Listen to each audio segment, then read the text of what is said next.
Yo fui a dar una opinión limpia y clara, nada más. Nos informaron que tenían orden de impedir la votación. Nosotros les informamos que por convicción democrática nuestra posición era que el derecho a voto no se podía discutir. Fui a votar el día 1 de octubre plenamente consciente de que el referéndum convocado había sido declarado inconstitucional. Se veía en ese momento a las personas muy determinadas en poder votar, conscientes de que estaban cometiendo un acto de desobediencia civil. No era un acto individual, sino que era un hito colectivo. Teníamos ganas de manifestar nuestra discordancia con estas decisiones.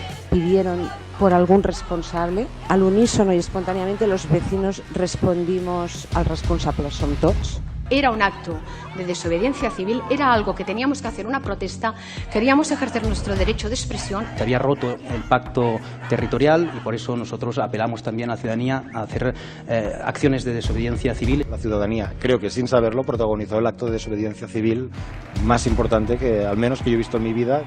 Desobedecimos aquella resolución del Tribunal Constitucional, porque si la autodeterminación es el delito, pues yo me declaro abiertamente culpable y reincidente, porque mientras sea delito seguiré desobedeciendo y reincidiendo hasta que el derecho a la autodeterminación no sea un delito, sino que sea un derecho democrático.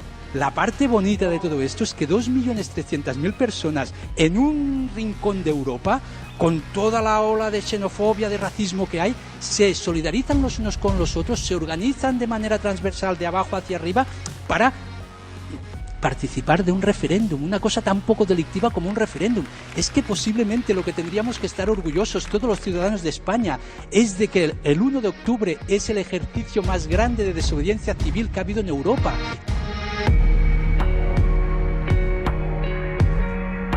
Yo soy una ciudadana libre y pienso que mi opinión tiene que ser respetada.